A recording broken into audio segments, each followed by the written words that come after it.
Okay, so you're standing in a complete darkness. No walls, no door, no lock between you and whatever is moving in the trees 20 feet away.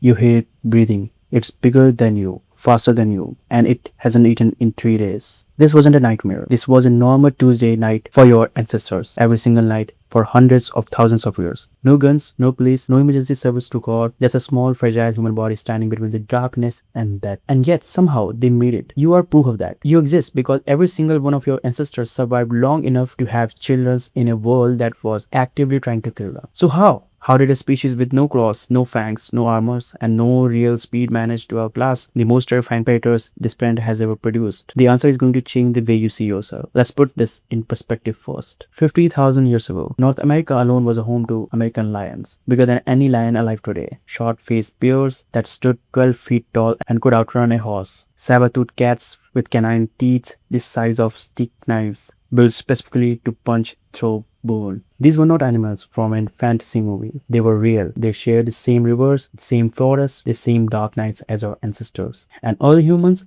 they average about 130 pounds. They had no natural weapons worth mentioning. A house cat has better claws. A golden retriever has a stronger bite. On paper, we should have been wiped out. So what changed everything? The first answer is fire, and not just for warmth. When early humans figured out how to control fire around 1.5 million years ago, they didn't just get heat. They got a force field. Almost every apex predator on Earth has a deep, hardwired fear of fire. Lions back away from it. Cave bears avoid it. Even the monstrous predators of the Ice Age kept their distance from the controlled flame. Think about that. Humans took the most terrifying thing in nature, uncontrolled wildfire, and tamed it. And overnight, the balance of power shifted.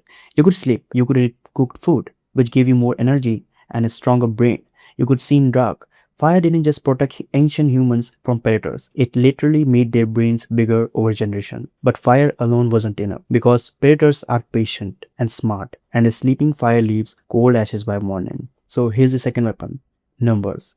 Early humans were intensely, obsessively social in a way that was almost unique in the animal kingdom. They didn't just travel in group. They coordinated, they communicated, they posted guards, they remember which trails the lion used the last season and passed that knowledge to their children. A lone human is a prey.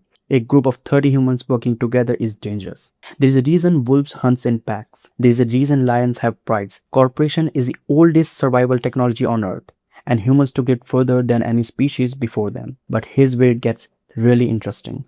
Early humans didn't just defend, they hunted the hunters. Archaeological sites across North America and Africa shows evidence of humans actively tracking and killing mega predators, not just to survive, but to eat them. There are these sites in Wyoming where ancient humans cornered and killed mammoths. In South Africa, there is evidence of humans taking down a cave hyenas. These were not accidents, these were coordinated, planned attacks on animals that could kill 10 men. Think about what that takes, not just courage, strategy, memory, communication, the ability to imagine the future, to think, if we chase it toward the cliff, it falls.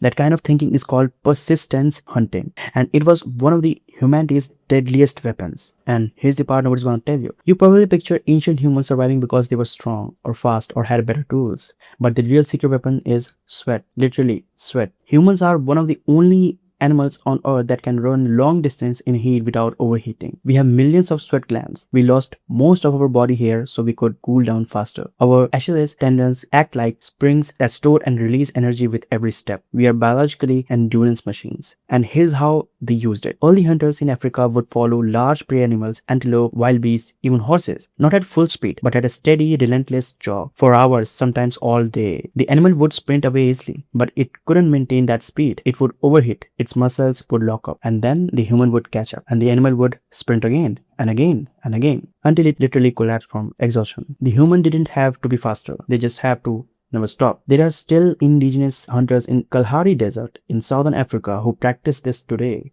They run prey animals down on foot over distance of up to 20 miles until the animal can go longer stand. Your ancestors didn't outrun predators. They outlasted them. Think about what this means for a second. Every time life has felt relentless, every time you have been knocked down and had to keep going, you were doing something your DNA was literally built for. The humans who survived were not the biggest. They were not always the smartest. They were the ones who didn't quit. The ones who stayed by the fire together. The ones who remembered. The ones who warned each other. the ones who got to back up. Somewhere in Africa about 70,000 years ago, the human population dropped to somewhere between 1,000 and 10,000 people. An erupting supervolcano plunged the planet into years-long winter. Most of the species around us went extinct, but we didn't. A tiny shivering group of humans, your ancestors, held on, shared what little food they had, kept each other warm, kept going. Every single person alive today, all 8 billion of us, descended from that small group of survivors. You're not the descendant of the people who gave up. So the next time you feel small in a world that feels too big, too fast, too dangerous to navigate, remember this. You come from people who locked a saber-toothed cat in the eyes with nothing but a fire and each other. And they didn't flinch. Neither should you.